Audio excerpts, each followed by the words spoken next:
Hi there. Welcome to Functional Family Fridays.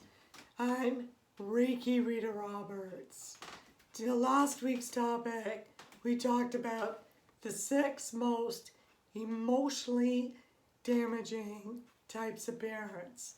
And I promised that we would work through each one in the following weeks to sort of describe it a little bit more so you're very clear about the different types of parents, whether you grew up with them as your own parents or whether, God forbid, you are one of those type of parents.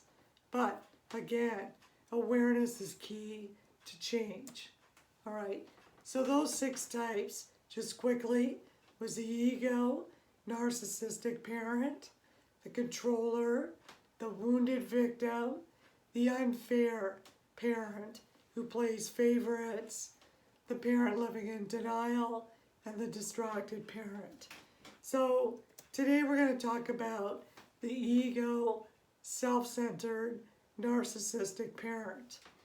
All right, so just to recap some of the characteristics of these parents. So remember, the reason behind this knowledge is for you to recognize yourself, because remember, when we grow up with parents that are narcissistic or ego or emotionally damaging, because there are no classes on how to be a good, conscious parent right now yet, I'm working on it, we're going to unfortunately become what we despise when our energy is low. So I want you to recognize your own characteristics in this. Perhaps this is why you're having problems with some of the family relationships that are going on because of this behavior. So to recognize yourself or to recognize your own emotional wounds that came from your parents. All right? So the ego, self-centered, the buzzword is narcissist nowadays. They always put their needs before everyone else's, including their children. Okay? So ego needs a lot of energy drawn towards himself. Okay? So because of that, they tend to come off very selfish, inconsiderate, completely unconscious, and apathetic, meaning they're never going to validate your feelings. Empathetic people are all about feeling other people's pain. Apathetic people can't feel what other people feel. Okay? They also, because they need all this energy to be these egomaniacs, they need to be the center of attention. So sometimes they'll come off as very flamboyant or wearing that low-cut, top or that sketchy outfit, whatever is going to make people sort of, look at them and react, okay? They love to brag. And ironically, they're bragging because they have low self-esteem. It's not because people that are confident within themselves and are grounded, they don't need to brag. They already know what they're made out of. So because of their insecurities, they need to brag because this gets them energy, gets some people feeling in awe of them. Okay? So they tend to brag to boost their low self-esteem. They're highly competitive and can be very manipulative. Sometimes they come off as very charismatic. Sometimes they're tricky to figure out because you might think they seem like fun people or, very exciting people or fun to be around, but they're really just sort of sneaky, right? It's their way of getting on your good side so that they can manipulate you and take your energy. So sometimes they're very sneaky to point out because sometimes they'll do something seems very good or kind and they'll trick you. So they're tricksters. to be very careful. But they're very reactive and dramatic people. Because again, they got to come in and say, did you hear about that? Or look what happened over here. Or, it's all about the drama. Because they need to be in that state of high energy and attention all the time. Right? Because, so then that makes them have a characteristic of competitive and need to win and always be right. You'll never win an argument with an egomaniac, right? They always have to win, right? So they tend to, as far as their children, and they're always right. They'll never admit they're wrong, nor will they ever say sorry. They'll expect that from you, but you'll never get it from them, okay? Because, again, it arises their insecurities amongst themselves. So they don't want to feel insecure, right? They want to take your energy by making you feel insecure. And you start to second guess yourself, okay? As far as their children, they treat them like possessions. They feel very entitled, all right? Children have to look a certain way, behave a certain way, sort of like possessions or trophy children. Just like people that have trophy wives, they have trophy children, meaning they have to brag about being the best in the class and, they got these awards and, football star and hockey spectacular, And don't get me wrong, there's nothing wrong with sharing your children's achievements, but these people are over the top, okay? That's the difference. Ego narcissistic parents or people will challenge you. If they feel that you're getting close to exposing their true insecure nature, they will challenge you. I get that all the time, okay? Because one of my gifts is I can see through a lot of people's energy. Not that I'm magical, it's because of my experience with energy. Your energy around you never lies, okay?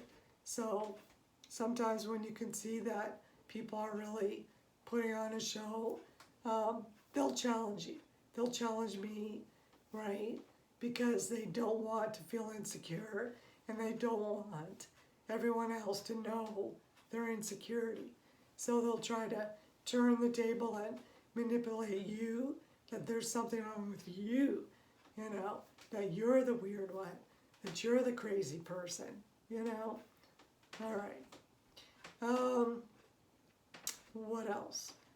They'll focus, basically the biggest thing you can point out about ego narcissistic, they tend to focus on their physical reality, meaning they're not that deep, all right? They're not going to go into anything emotional. They'll never acknowledge your feelings, right? So because they're focused on the physical, everything like their body image matters to them. The type of job they've got matters to them. What their house, perfect house and beautiful home matters to them. What people's opinions of them matters to them, okay? What the community thinks of them matters to them. So they're very superficial, surface people. They're not that deep. So if you are a deep person, you'll never have any sort of substance conversation with these type people. You have to sort of just keep it really simple, okay? And make it all about them. So they basically are encircled around a lot of fear, right? They mask their fear and they'll never admit it. And if you are a parent or you grew up with parents that are narcissistic or ego, unfortunately, their love was only conditional, okay? Not unconditional. You have to behave a certain way, right? So there's control in there. We'll talk about controlling parents, and narcissistic can tend to move into controlling as well. So why do they behave this way physically? basically they're emotionally wounded, okay? They've been either emotionally neglected or abused as a child by their parents, okay? So what ends up happening, the result is they feel emotionally scarred, all right? And it comes out as low self-worth. They don't value themselves. They have that belief that I'm not enough. I'm not good enough, right? So low self-worth, low self-esteem. This is why they have to puff themselves up, because they feel, that they're not of value. And that, it breaks my heart when I think about this, right? But that's why they behave that way. So the ego is the fighter. Ego is the protector that will protect the inner child, put them behind them, and sort of say, you know what, I'm going to fight my way through this. I'm going to put on a show. No one will ever know how broken and unworthy you are, because I'm going to puff myself up and make myself look great to people, when really deep down inside, I feel worthless. That's what they're saying, okay? So the fighter in them, if they choose to be the rebel, right, they always try to prove themselves to others, okay? They overcompensate. They tend to be workaholics. They're very driven and very competitive, okay? The unfortunate thing is, if they used all these characteristics in a positive way, it would work really well for them, okay?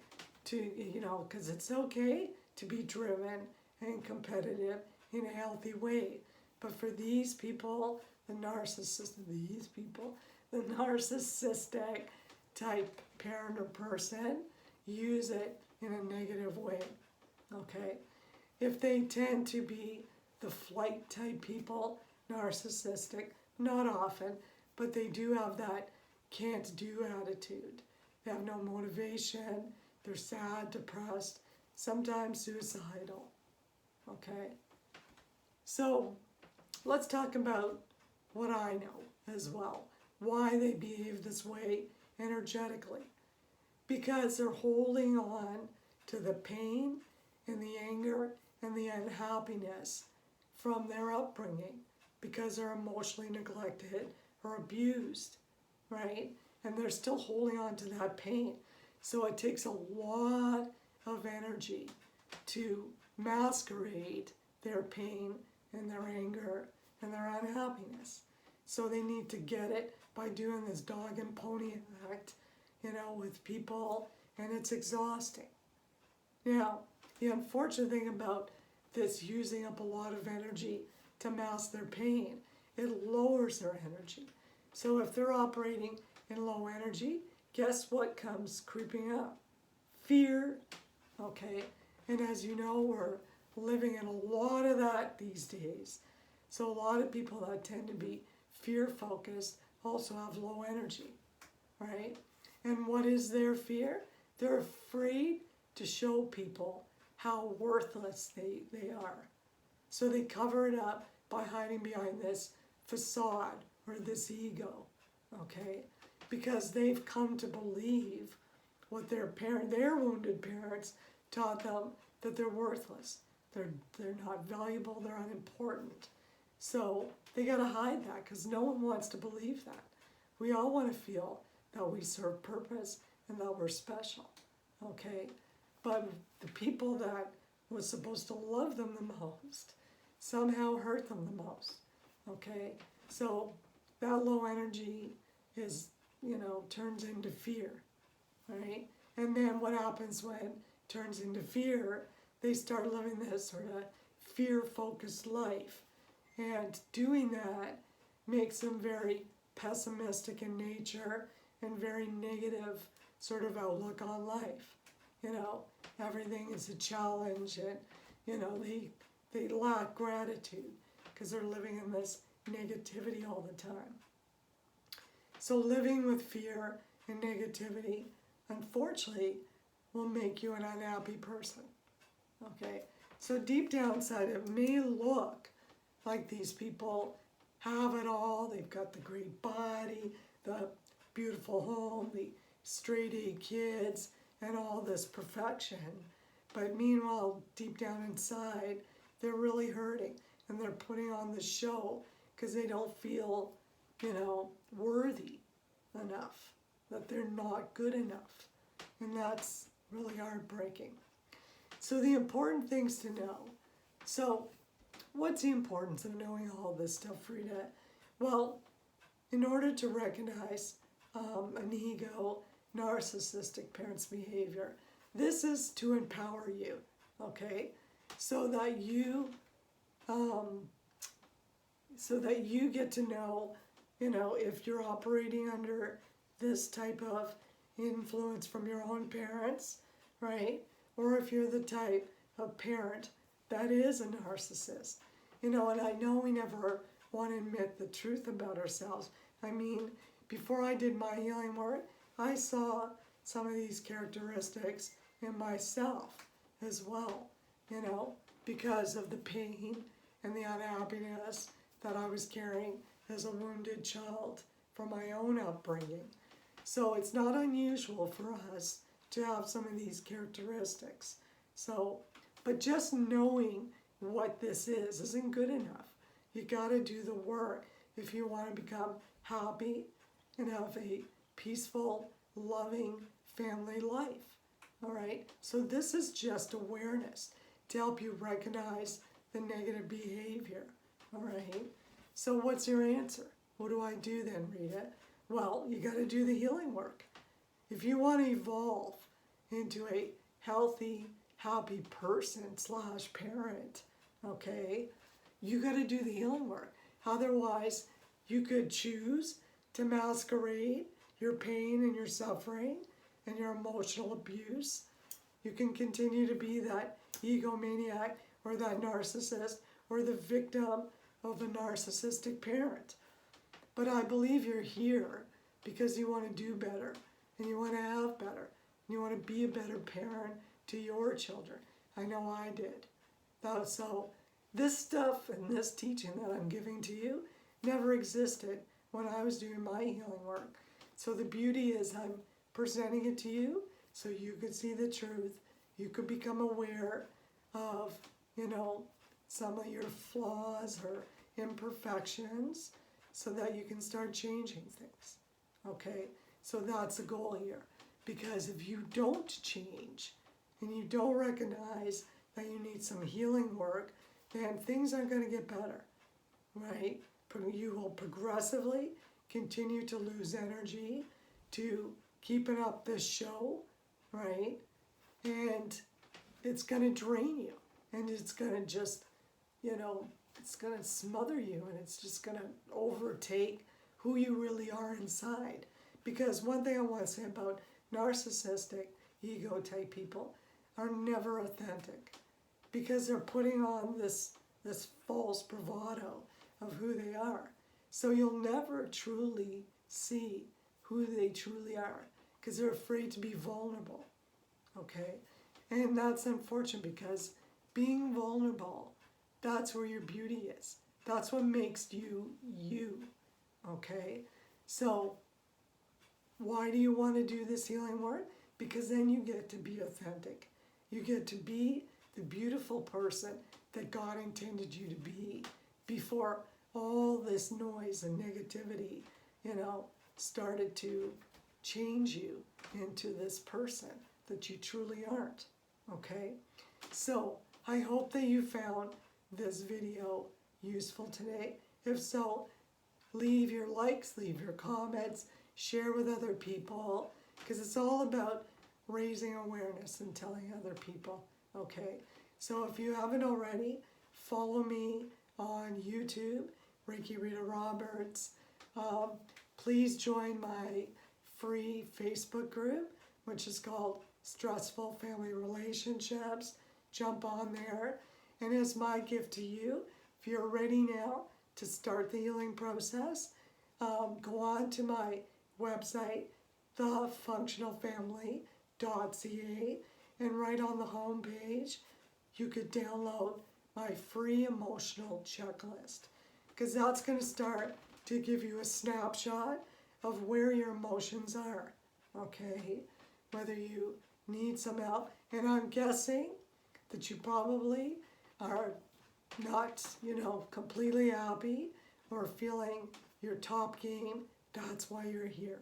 That you're suffering at some level and you need some help. So I'm happy to do that. So again, download the free emotional checklist on my webpage, thefunctionalfamily.ca, and get started on the healing process. So next week we'll talk about the next, I believe, we'll talk about the controlling parent, okay? And that's got 4 facets to it. That's huge. So until then, have a powerful week. Stay in the light of truth and healing. And please be patient with yourself in the healing process. Feel free to reach out to me with questions. I'm happy to help. That's why I'm here. It's my greatest pleasure. So from my heart to yours, God bless, be well, and thank you for tuning in.